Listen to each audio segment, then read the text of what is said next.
Hello, everybody that will be viewing this. I'm delighted today to have a fellow that I saw on Facebook and I followed him and sounded very interesting. His name is Mark Brady. He's from Monaghan and he ran for the locals and he has some very interesting views. So I want to pick his brain here a little bit today now. He's in his vehicle out on his farm because, unlike many more, he has got to work for a living, I guess, because we've got to support a lot of guys that are not working. So some of us have to work. How are you doing, Mark? I'm doing very well, Declan. How are you? It's great to talk to you. It is fantastic to have you here by Modern Communications, indeed. Yes, Tell indeed. me this. Um, we just went through an election there. What is your general thoughts on that? Were you disappointed, surprised, or did everything more or less dwell the way it would have expected to be dwelled anyway, with regards to the number of votes that has gotten by the nationalist parties? Well, to be quite honest with you, Declan, I do believe that the elections are going to be the way they were and are never going to change because when you start to look into the bigger picture of this, the elections is only there to keep people like me amused and to keep us from maybe standing up and taking the government on out in the public eye. I do believe they're just a way of subduing us. That there's nothing that's ever going to change with these elections. That when you sit back and think about what is actually happening in Ireland and in Europe and across the world with this whole woke agenda and this WEF agenda 50 or agenda 20 or whatever, the 30, they're ramping it up to different levels, that are they really going to let a few people in Ireland beat them with a pen? You Well, know? I would greatly doubt that. Just to take Yeah. for an example, what is lacking in Ireland today is a bit of common sense. I have seen, we'll say, even pub trivias, even minute trivial affairs being fixed, even though there might be only 10 euros involved. It is absolutely absurd to think that with a budget of $125 billion, that these people are not going to do whatever it takes to fix so it's the same crew running again the show. There's just too much money involved. So a lot of people now after this election are sort of saying to themselves, this election route has no future at all, and it's time to think of something else. Would you be on those lines of thinking yourself? Yes, 100% on those lanes. Like, I started as a candidate in local elections and I did it probably knowing that I wasn't going to get anywhere inside. I was never going to get a foot inside the door anywhere. But I do believe what it did do, and what even all the nationalist people that stood up in this election, in this general election, I do believe what it is doing is it's waking a lot of more people up all the time to what is really going on. Because when you go to the doors and talk to people, they start to realise, why is this man standing for election? This man had no interest up until now in politics as such. But what's he talking about here? And people are starting to realise here. I know that in the last couple of years in Ireland there has been a great awakening. Like, I've known for a long time, bit by bit, and I've always questioned everything. But I've started to realise over the last few years about what is really, really going on. And for a long time, I was afraid to speak. Well, not afraid, because when anytime I did speak out about it, people looked at you, this man's mad, like, this man's a lunatic, like. But not anymore. People are now listening to you, and they're thinking, you know what, you're right, this is adding up. So I do believe that anyone stood up as a nationalist candidate in any of the elections can't aren't walking away with their heads in shame because they didn't get voted in. But what they've done and what they're still doing is awakening a lot more people up to what is actually going on. You know what I'm coming to here, like. Well, I had a quick look at your election run there on the local elections last May or June or whatever it was, and you got almost 500 votes. Now, that 500 votes was 5%. That's a heck of a good run in any election for a fellow with no money or media attention behind him at all, just running as an independent. In a five-seater constituency, about 8 to 9% can get you the last seat. So that was one hell of a run, all things considered, as far as I'm concerned. But you decided anyway not to go to the much bigger arena, which would be Monaghan Cavan, which would be about maybe 10 times as large as your district. So you Uh, had no interest in running in the general election as such. And of course, needless to say, it costs a lot of money to even run. yes, Declan cost a lot of money, but not even that. Like, the locals is something that I could have done. It's like a part-time job. I could have done it along with doing my bit of farming. I also work in a full-time job, full-time employment along with my farm. Like the farm's only a sideline for me. It's little more than a hobby. It just holds a few pound together. It's like it's like I suppose, and it's my pension fund too, if you want to put it that way. But no, we're going to the bigger picture of the general elections. That's you're in Dáil, Ireland, Dublin. I have not. I wouldn't be educated enough, I don't think, to win and stand up there every day. And it didn't appeal to me to sit in a room full of people that are not going to allow you to do what you want to do anyhow.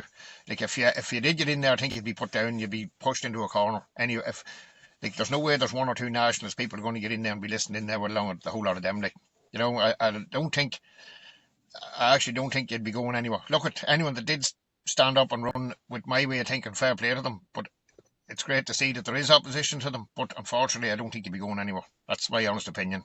You know. Well, the educational qualifications of the people that are running the show at the moment are less than Yeah, stellar. We'll put it like that. So yeah, you'd I be agree with you just there. Yeah, you'd be well able to hold your own with these fellows. yeah, yeah. No, Einstein, Edison, and Nikola Tesla, they are not involved with this crew whatsoever. definitely not. It's Going so sad. forward, some people have said, for example, that in the future, running two to three to four nationalists in any one constituency is not the way to go, but instead just to pick one and run him so as not to split the votes. Now, I think that's a bit silly myself, but what do you think of that idea? Or why should anybody say to somebody else, hey, you don't run, I'm a better man than you, I will run? Yes. Well, there's two ways of looking at that.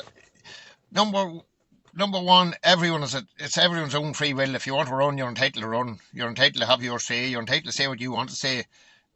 I 100% agree.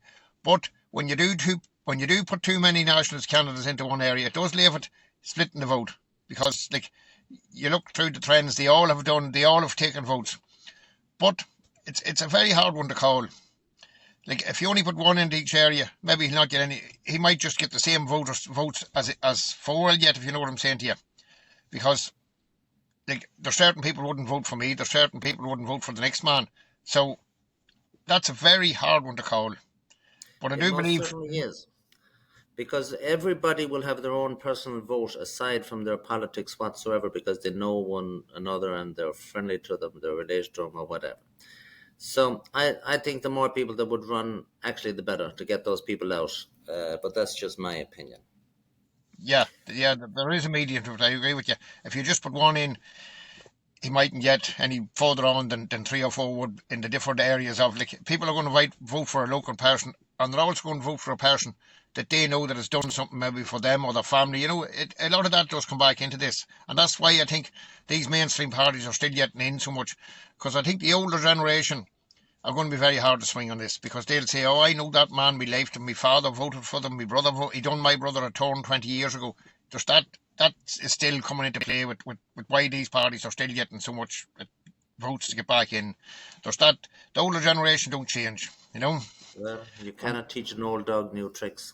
I've often Yeah, heard that said yeah. many is the time. Now, you seem to be a regular enough fellow, and you tell me about 10 years ago, you just had a feeling that things are not as they appear on the surface. And then you started digging this and turning that and reading this. And you've decided now that, I guess, there's some sort of a plan afoot to bring all countries under the one control. Can you just elaborate a bit on this and how just a regular fellow will start thinking along these lines? And were you surprised with what you learned, etc.? I was some of the stuff that I've uncovered has shocked me, but some of it hasn't shocked me at all. But I do now realise that a lot of things that maybe 5 6 years ago that we're thinking no it couldn't be, they're all coming to play now. Like that this climate change scam, it's a complete scam. Like what I can't understand here is that people are actually still buying into this one because like the world has gone through weather patterns and changes since the beginning of time, and it will continue to do that. It's You had the ice ages. You just when you like anyone that went to school and done a wee bit of science and a wee bit of history and geography all combined together. Just look back at what you learnt at school. I wasn't a great pupil at school, but those things did interest me, and This is one of the things that did interest me, and it still interests me to this day how the whole thing works and evolves and changes all the time. And then they turn around and tell us that we are doing this. We are not doing this. Like they tell us about we need to reduce the carbon footprint. Carbon is needed. Like the plants and trees breathe in carbon to breathe out oxygen for us. Take away the carbon, the plant life dies. It's a very simple strategy. I went to South Africa. My partner's actually from there on holidays a few weeks back, and what I uncovered out there, I put a video up of it. I uncovered what's going on out there. There's no such thing as climate change out there. There's no word of it. There's nothing. And to think that the control that our wee country is under from these European people, it's not about changing the climate. It's about taxing us, and it's about changing the way we live. They can put us under total control. It's simple as that. It's very simple to understand when you sit down and look at the bigger picture. I did actually come across that video, all right, and you showed a convoy of trucks or lorries, miles and miles and miles, bringing coal from the mine, heading to the port, shipping to China. It was something like 60 million tons. It was some fantastic figure anyway. And it was miles and miles and miles. And this wasn't just one day. This was absolutely every single day. So when you put that in context, Ireland is a country of 4 million people or whatever. China is a country of 400 times as big. It's absolutely ridiculous to think that somebody cutting turf in Mayo or whatever is going to make one iota of a difference. How do people just swallow this absolute farce? And they talk about climate change, they'll talk about global warming. I'm looking out the window today. There's a half inch of ice on my car outside. It's just crazy.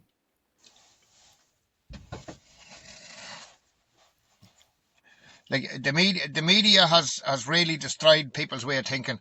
Like I've looked into this too. Like if you put a person into a room and tell them the same lie every day, 4 times a day or 5 times a day for a couple of weeks, they'll believe that for the rest of their lives. They And most this is what the certainly will. media has done to the people. Like I grew up on a farm. My father kept a lot of pigs and stuff on the home farm when we were growing up, and we had no central heating in the house. I remember we had very hard winters all the time in Ireland. I remember drawing pictures on the inside of the window, and ice that had formed on the inside of the windows in our bedroom when we wake up in the mornings. You'd go Well, outside and you all. hold on. I'll have to interject there. You were luckier than some. You actually had glass in the window. I know that. But you'd go outside to the pig houses, and there'd be icicles hanging from every one of the grooves in the corrugated sheets. An icicle maybe a foot or 18 inches long. That was every day. There'd be snow. There could be a foot of snow. There was nothing. There was nobody passing remarks in this. Life went on as normal. It was just that was the weather. Now, when there's a drop of rain coming around, and there's weather warnings, they're warning people. It's a constant weather warning. It's a mind control thing. This when people don't are maybe starting out to realise a bit, and they're trying to create a thing where everyone's so soft and weak. They want everyone. They don't want people to be fit to cope without them, and that's the end game of this. And they're now attacking farming. They're now attacking farming big time, and they're doing it in a number of different ways. The climate change was one of the ways of attacking farming. It didn't really go that well. I think it's not. It has. I think it's kind of blowing up in their faces. Like you see what happened to the Green Party this time of year, and they're gone. Like because it was them that was really pushing this agenda, the Greens. So they're going a Can a different way farm, about it now. Just can a farmer in Ireland not sit down on his tractor and ponder just for a moment the fact that they are now allowing to increase the amount of beef being brought in from South America into Europe? Can he not realize that that is aimed directly to put him out of business? But yet he still votes for the same crew that is actually um, trying to bring about his demise economically and socially and everything else. It's absolutely ridiculous. Um, Agriculture is the next on the firing line to be eliminated after the fishing industry, of course, has been eliminated for a few decades ago. Why do people just keep voting for the same parties? It's a mystery to me. I saw John Waters discussing it, and he says basically that people seem to be in somewhat of a trance, which is as good an explanation as any because there's no other explanation for it, perhaps. well, there's two answers to that. Number one, do they vote for these parties? I don't know. It's got to the stage I don't even trust that election. I don't trust it anymore because something about it is not adding up. Now, I'm not going to go into details about that just yet. I'm going to do a wee bit more digging into that, and I could have more answers for you out here in a month or so. I don't know. Maybe not. Maybe I will. But I do know one thing. If the farmers are still voting these people in, it's actually a mystery because any farmer at a level now they can't see what's going on to him, that he's been attacked. There's something seriously wrong. But there's another way of looking at this also. They've pushed most of the farmers in the last 20 years that they needed to produce more and they needed to produce more food and we need more food and the world, the rising population of the world. So they've pushed most of the farmers into debt, big debt, to increase, to build more sheds, to start milking more cows. They've pumped and pushed at them. And nearly every farm in the country is to his eyes in debt, which means he can't stop. He can't stop. And they've done it to the ordinary working people too. People in Ireland have now bigger and bigger houses and bigger cars. And like, the recession of 2008 hasn't changed anything. People are still plunging themselves into all this debt. And it's left them. You're now a slave to the system. You're paying for something that you'll probably never own, if you know what I'm saying. And that's the way they have left them. That they can't stop. They can't think for themselves anymore. I have to keep working because I have to keep paying. You know. And that's the scenario that has arisen in Ireland anyhow with the farming industry. I think a lot of it. Like, I'm only a Mickey Mouse farmer, like, but I never jumped or plunged in there with them because I just knew here I'll do my own thing here. I'll keep a few sheep and you know. But I do believe that that's Well, part of what they've pushed them into that much debt that they can't stop. But I do believe someday they'll just pull the pin and see how the price of this is going to collapse, and that's going to collapse the whole thing. It's there's an end game to it. Like there is definitely an end game there coming here. most definitely is an end game to that particular situation, and it's the oldest trick in the book. They've done it in the United States a couple of decades ago. They will extend loans, and then, of course, the rug will be pulled out from under them, and then the corporations will come in and buy untold acreages of farms. And that's probably what's going to happen to Ireland as well. You will see farmers driving around in a tractor worth $100,000, etc. God only knows what the payments of that are. But when the rug is pulled, they will be in serious trouble. Do you think there's an end game here? There's a lot of people being brought into Ireland of different nationalities or whatever. There seems to be a desire to make life difficult for the regular Irish people. We mentioned a budget there a few moments ago of $125 billion, and there's 15,000 Irish people homeless. A woman was kicked to death down in Cork City there. Vanessa was her first name. I can't remember what her last name is. There was Yeah, other yeah. people that have lost their lives on the streets of Dublin. Why is the onus to make life difficult for the Irish people? Bring in situations where people are passing on um, deaths of despair, we'll put it like that. Why is Yep. this warfare, psychological, economical, emotional, everything on the Irish people? What is the end game of all this situation, in your opinion? It's It's not very happening by simple. accident, obviously. It's very simple. It's a replacement. We're going to be, Somebody wants the Irish gone. yeah, Is yeah. that the end game or is that the start of the end game? Let's The say the start of the Irish end game, I do believe. let's say Yeah. the Irish are gone and the replacements are there. Somebody asked me about the replacements and being sent up to Donegal. I says every Donegal person I know left Donegal because they couldn't survive up in Donegal. So what chances have people from other areas to survive in Donegal when the people in Donegal can't even survive in Donegal? Well, So these people are probably. after the Irish being replaced, does those people just drift away, go back, or they just die off, or it just becomes wilderness? I do believe it becomes wilderness. I do believe that these replacements, as we call them, are pushed in here. I I'm a firm belief that someday somebody's going to flick a switch.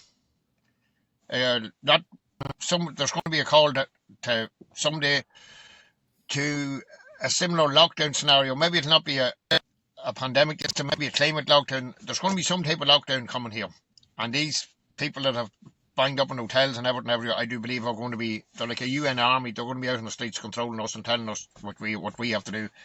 They do not want anyone living in the countryside anymore, even though there's still an odd house being built in it. They have to let an odd house still go ahead just to keep us kind of happy. What they're doing here is they're trying to not just force too much laws on at the one time, but they're slowly encroaching them in on us. And someday, the end game of this is they want everyone living in cities. It's very hard to control people when they're all scattered out through the countryside everywhere. You can't control them people. But if you put them all into apartment blocks in the cities, it's very easy to control them. So I do believe their end game, like they wanted to release wolves and things into Ireland there a couple of years ago. Eamon Ryan and the Green Party. This was an idea of theirs, but that is all wrote in some of the books that they talked about Agenda 50. That the whole countrysides would be full of large coniferous animals to keep the people from going into the countrysides and to keep no farm animals and things would survive in it. So, some of it sounds very far fetched, but it's actually not when you sit down and realise what they're actually doing. It does sound it's far fetched now, but it's not when you sit down and realise the way they're slowly pushing. Like they want everything moved into the bigger cities. They want these to call them hubs where everyone will live and work in the hubs. There'll be nobody else anywhere else, only in these hubs. That's the end game plan for the agenda, this new world order agenda, and cashless system, all the rest of it. But I do believe that these people are in here to help them. These people are like their soldiers that's going to help them to put us under total control, and maybe then they're going to replace us. Maybe they'll give them what we own. I don't know. Just that, what's going to be done to them has questions still to be answered. But Well, the more you look at this, the more, if you are correct, they are just pawns in the game, as the yeah, famous yeah, writer or songwriter would say. They're just pawns in the game. They're expendable. exactly. Now that Yes, is their future. They just don't matter. They're here for a purpose. We yeah, saw overnight here Assad over there in Syria. Strange thing happened in the last few days. An army just sprung out of no place, as if by magic, maybe. Maybe it came out of Aladdin's lamp for all I know. Who knows? Anything is possible. Anyway, an army just appeared, and now a dictatorship that was there strong for 42 years has just dissipated and gone into the night.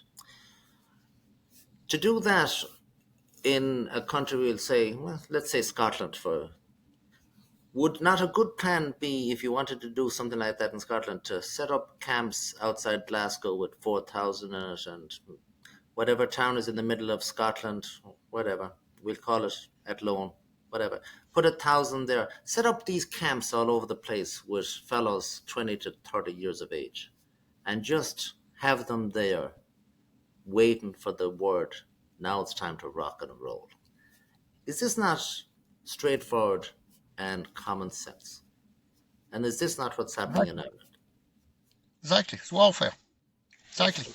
it's warfare. And somebody said to me that most of these camps are located in the same positions that Cromwell had his men located in when he took control of Ireland for England years ago. You Well, know, well, certainly they would want to be dissipated so as they can be out in the field in a matter of an hour. If you really wanted to house, we'd say, 50,000 people, you would set them up in a massive camp in the Curragh, holding 50,000. It would be economical. It'd be best. You could put on the food, the logistics, you could work everything. But instead, every single village and town will have an outpost created in it. I'm watching the fellows up there in Ballina. There's one in Ballina. There's one in Knock. There's one in Killala. There's one in Castlebar. God only knows how many more. There's one in Crossmalina. God only knows. But the bottom line is, they are just embedded in the countryside at strategic locations, within miles of every place, and only just miles. It's a fascinating thing to watch.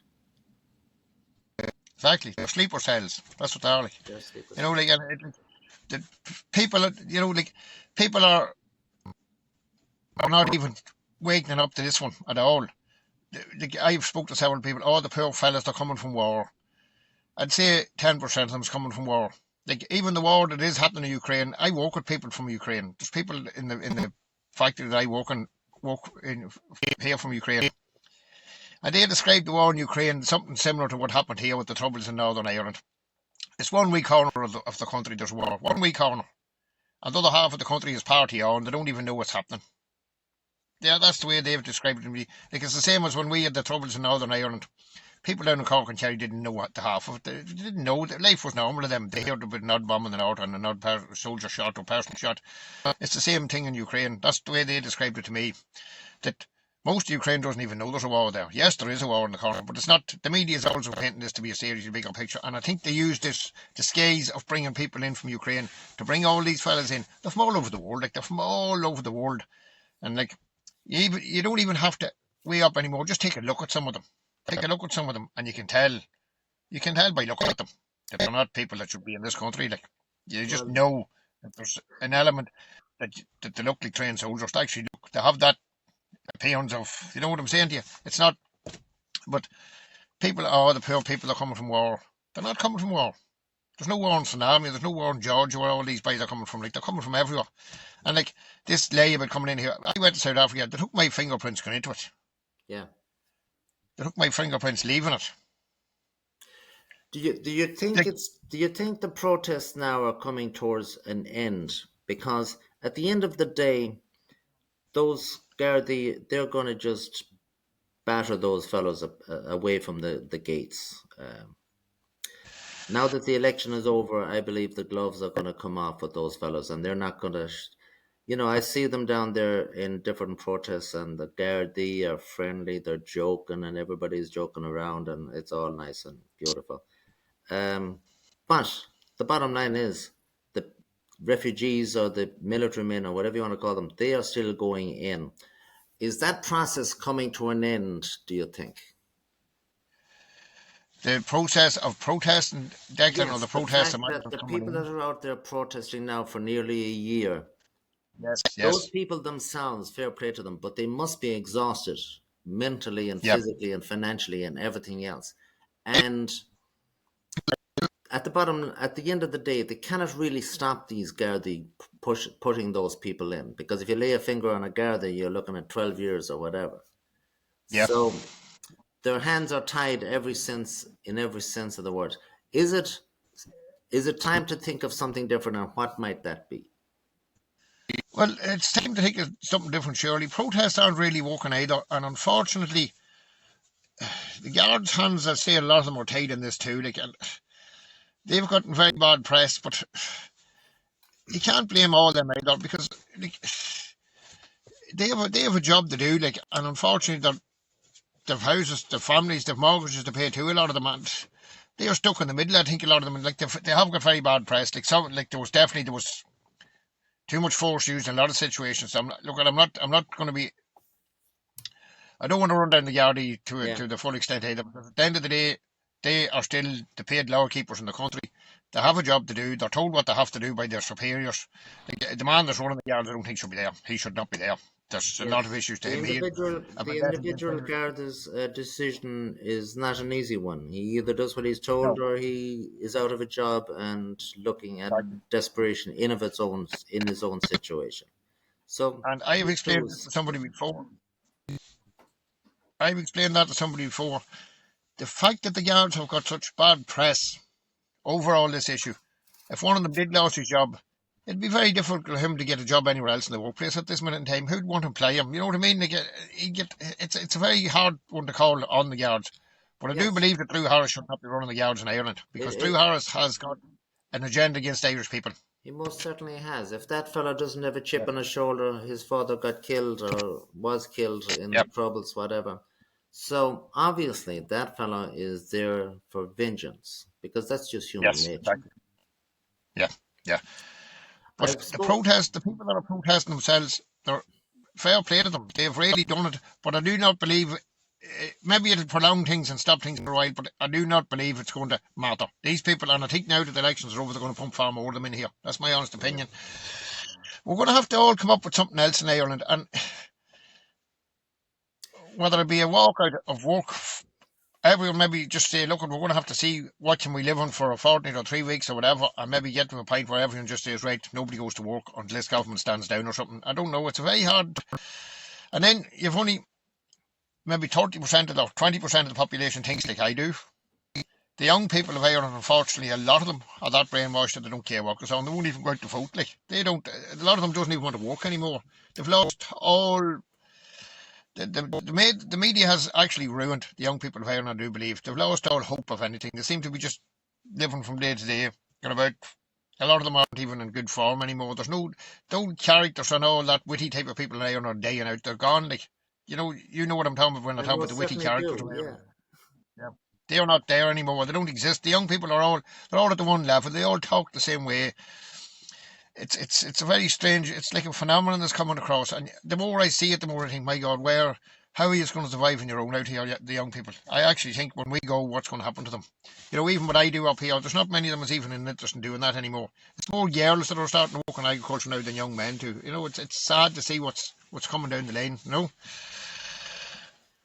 And I spoke to. I won't hold you now for too much longer because you've got some plenty to do. But I did speak to a man there a few days ago, Mr. Fagan, and his plan is to actually try to get somebody elected and actually form a shadow government. And I'm saying to myself, well, I don't know about that. The more I think about it, perhaps he's onto something very, very useful indeed. Perhaps it's time just to form a completely separate society altogether and just try to extract yourself from this ship that might be sinking. And one could argue that the quicker it sinks, the better, because these people that are running the show, they cannot easily be dislodged and they are not going to change. So perhaps it's time for some radical thinking indeed. What do you think of that? yes, I'd agree totally with you. Like I don't know Alan personally. I've met Alan on an occasion or two. He's a good guy, but the shadow government, I don't think it's never going to happen because what I've seen with election trends between the local election and this election, after there was such a shout to wake up when people, all the protests and all the different things were starting to happen, I do not believe that the elections is ever going to change. We're never going to get anyone elected. They are not going to allow us, as I said, to win over them with a pen. No, I think There's you're not a home. correct. I think that ain't going to happen. I did see a young National No. Party member there, Yan, Y-A-N, that fellow.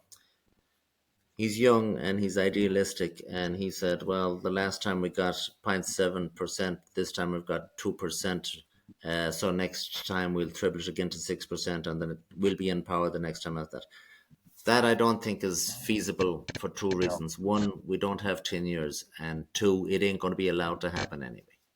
Because more people being added to the register are foreign nationals, and they'll obviously never Yeah. vote nationalists. So No, no, his no.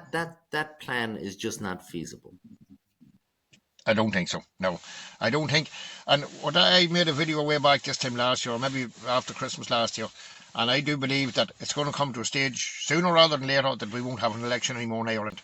That once they get enough of a foothold in with their power, that they'll have their people in charge, and we'll not have a say to be even be allowed to vote because we're going to be just that's it. This is who's here. We're going to run the show. We're running the show now, and that's it. I do believe that's coming down the lane, and it could be sooner rather than later.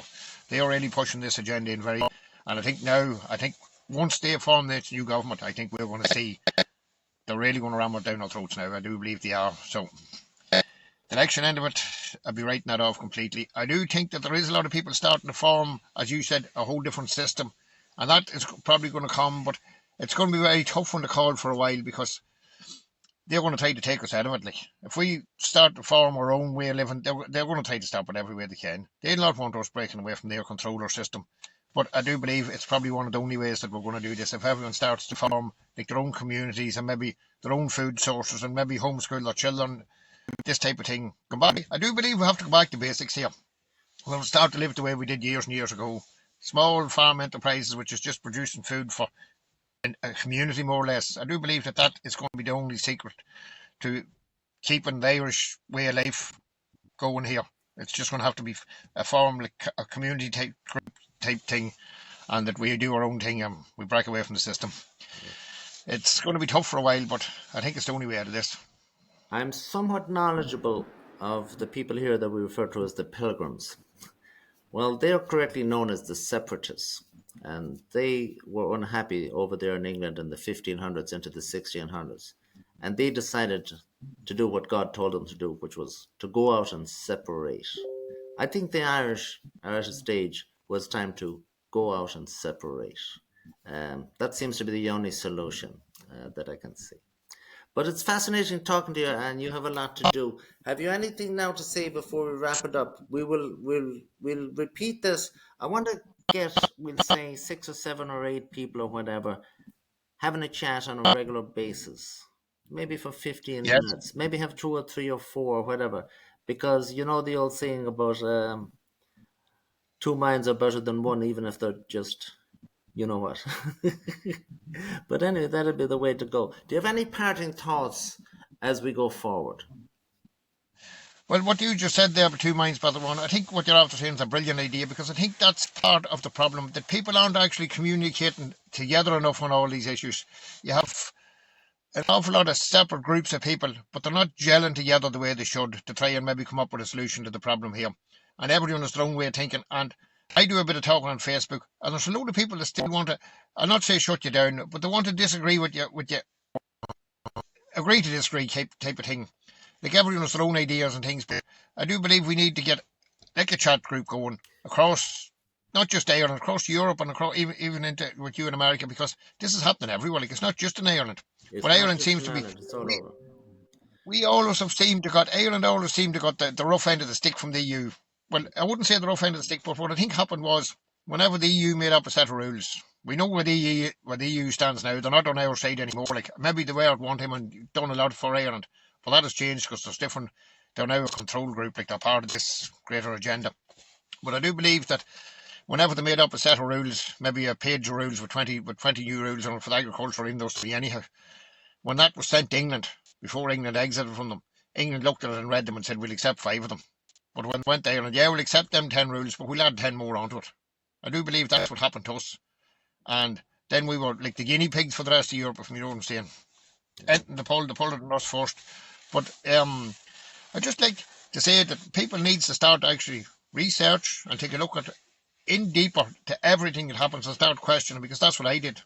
The more you question, the more you actually realise, hey, we're being conned here in everything we do. They are actually going to leave us starving on the streets if they get their way. That's the plan. They're going to starve us. They're going to starve us into submission to them. That is the end game of this. They are actually going to leave us that we've no heat in our houses, that we're hungry.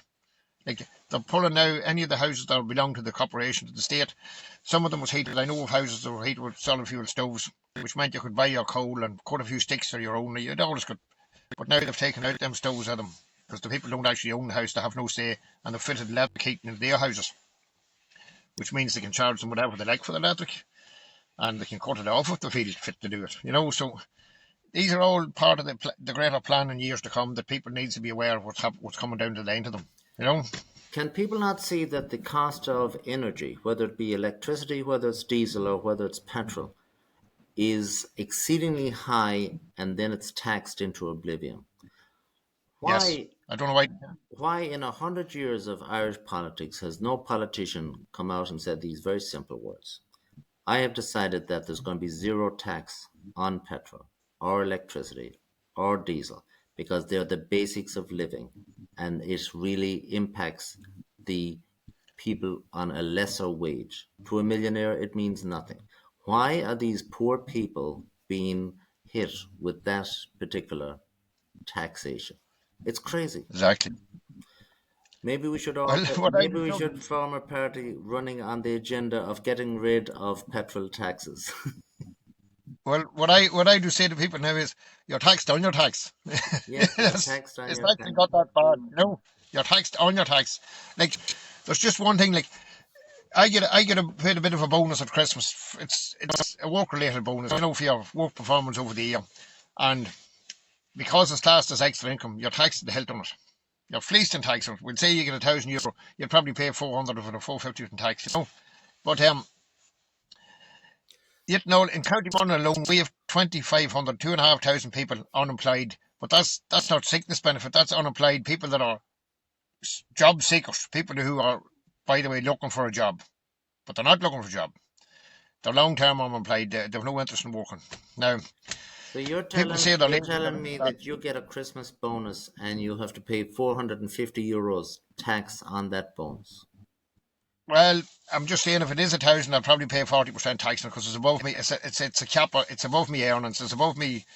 There's no. That's it. That's what you pay. It's like overtime. If I earn that type of overtime, that's what you pay on it. Like, that's basically the way it is. So but there's 200, there's 25, 2,500 people in County Monaghan alone unemployed.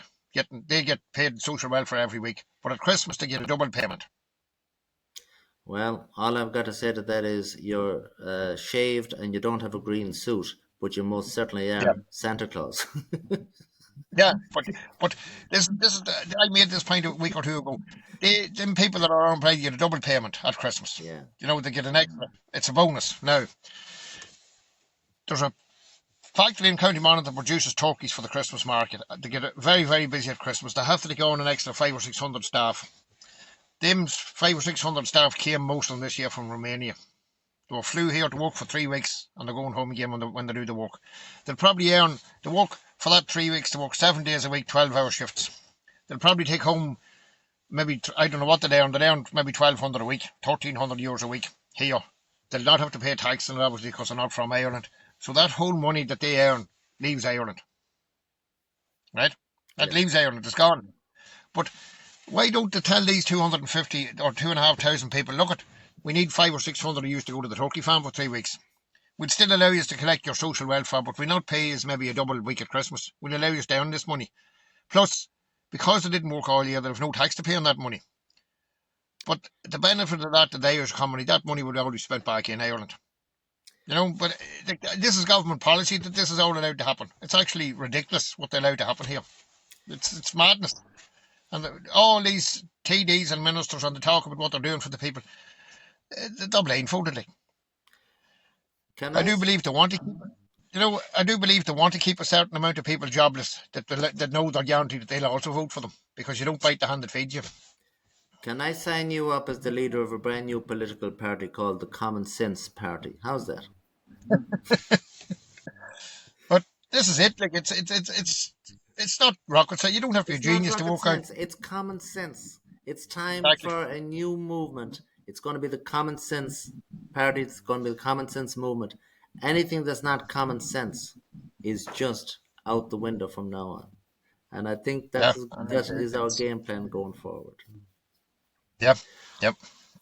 All right, Mark, it was a pleasure having a chat with you. It's coming up to an hour. Well, it's not. It's coming up to 45 minutes, three quarters of an hour.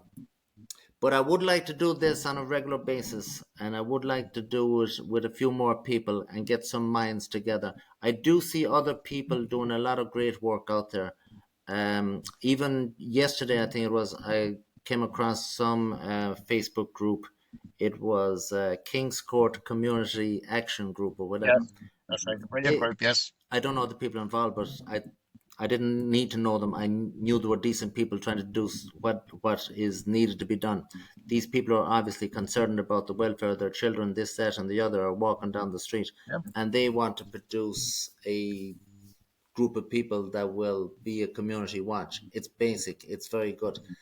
There's a lot of communities coming together and at Yes.